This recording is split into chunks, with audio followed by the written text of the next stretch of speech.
রোশনি, যে রোশনির কারণে আল্লাহ তাবারক ওয়া তাআলার পথ খুঁজে পাবে, আমার পথকে খুঁজে পাবে। তুমি নূরের কারণে, সেই নূরের কারণে তুমি সঠিক পথকে খুঁজে পাবে।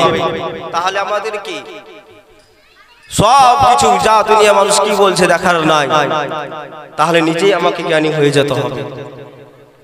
সে রাসূলুল্লাহর জ্ঞানকে অর্জন আমাদেরকে করে নিতে হবে। রাসূল সাল্লাল্লাহু আলাইহি সাল্লামের পথকে আমাদেরকে ধরে নিতে হবে। আমাদেরকে কি বললেন? শিক্ষা অর্জনের কথা বললেন। কেন? নবী পাক সাল্লাল্লাহু আলাইহি সাল্লাম বলেছেন, ইলম হচ্ছে এমন একটা নূর, যে আমরা যদি রাতের অন্ধকারে হাঁটি, রাস্তা দিয়ে হেঁটে যাই, যদি পায়ে হেঁটে যাই, অন্ধকারে হাঁটতে গেলে কত পাথরে, কত কাকরে আমরা হোঁচট লেগে পড়বো, পায়ে আঘাত লাগবে, কষ্ট পাবো। রাস্তায় চলতে গিয়ে আমাদের অসুবিধা হবে, হয় পথ হারিয়ে যাব, পথের থেকে আমরা নিজের রাস্তা থেকে ভুলে, নিজের রাস্তা ভুলে অন্য রাস্তায় চলে যাব।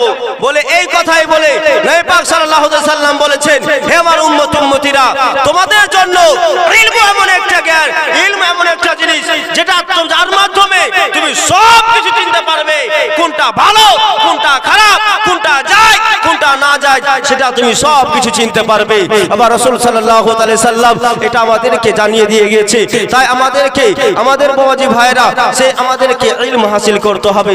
শুধু এইটুকু নয়, নবী পাক সাল্লাল্লাহু তাআলা আলাইহি সাল্লাম বলেন, নবী পাক সাল্লাল্লাহু তাআলা আলাইহি সাল্লাম বলেন, তাআলাবুল ইলমি ফরিদাতুন আলা কুল্লি মুসলিম ওয়াল মুসলিমা।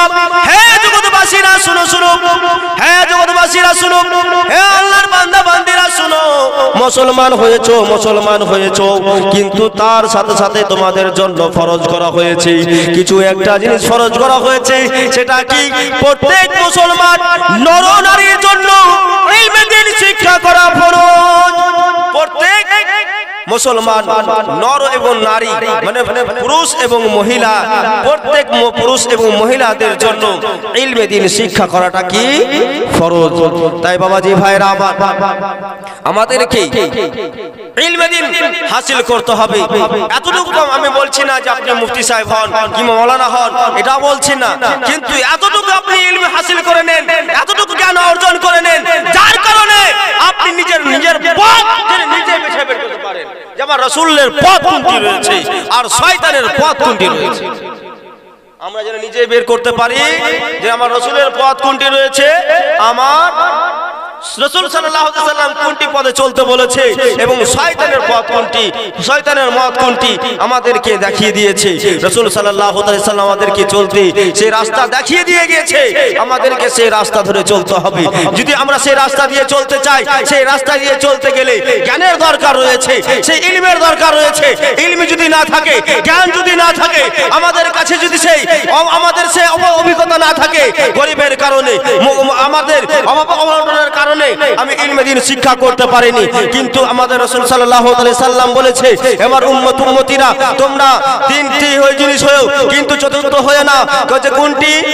প্রথম হয় নিজে আলিম হয়ে যেও, নিজে আলিম হয়ে যেও, না তো যদি আলিম হতে না পারো, আলিম হয়ে যাও, কিন্তু এতটুকু আলিম হয়ে যাও যেন নিজের যায় কোনটা না যায়, কোনটা হারাম, কোনটা হালাল, কোনটা বৈধ, কোনটা অবৈধ, নিজে যেন বাছাই করে যেন এতটুকু পর্যন্ত জ্ঞান শিক্ষা করে নিতে পারো, যেন হারাম হালাল চিনতে পারো।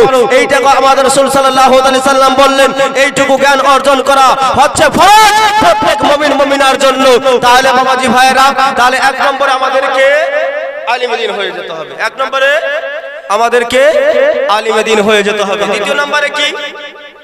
যদি আলিম না হতে পারি, গরিব হয়েছে অভাবের কারণে, অসুবিধার কারণে, অভাব অনটন থাকার কারণে আপনি ইলমে দ্বীন শিক্ষা করতে পারেননি, তাই আপনি আজকে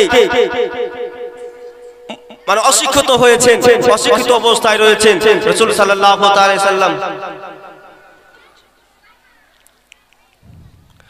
রাসূল সাল্লাল্লাহু আলাইহি সাল্লাম আমাদেরকে শিক্ষা দ্বিতীয় নম্বরে বললেন যে নিজে যদি না পারে তাহলে নিজের বাড়ির কাউকে আলিম বানিয়ে দিতে বলেছে। নিজে বাড়ির কাউকে আলিম বানিয়ে নাও, তাহলে তোমাকে সঠিক পথে নিয়ে যাবে। আর তৃতীয়, যদি নিজের বাড়ির কাউকে না বানাতে পারি, আপনার যে এলাকার আলিম রয়েছে সেই আলিমদের সাথে হয়ে যাবে। চতুর্থ হতে আমাদেরকে নিষেধ করেছে। তা বাবাজি ভাইরা একবার দুরূদ শরীফ শুনিয়ে দেন, আমার বক্তব্য আগে বাড়াবো।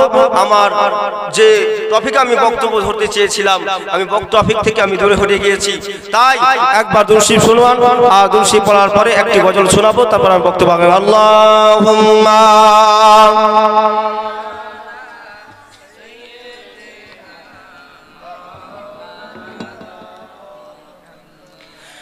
ওয়ালা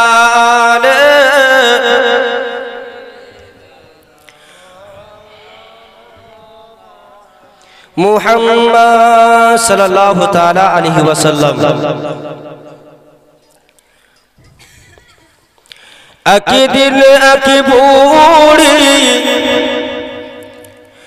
আকিদিন আকিবুড়ি এই মাইক ঘুমিয়ে গেছে, মাইকে খরচনা করে দিচ্ছে, আওয়াজ ঠিক করে। আকিদিন আকিবুড়ি মক্কা শহরে পুটিলি নিয়ে পালায় নবীজির ডরে। বলুন সুবহানাল্লাহ। হাত উঠে বলেন ইয়া রাসূলুল্লাহ। সকলে হাত উঠে বলেন ইয়া রাসূলুল্লাহ, বলেন ইয়া হাবিবাল্লাহ। একই দিন একই বুড়ি মক্কা শহরে পুটিলি নিয়ে পালায় নবীজির ডরে।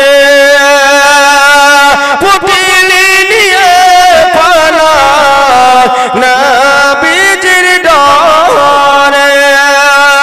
পুটিলি নিয়ে পালায় নবীজির ডরে। একই দিন একই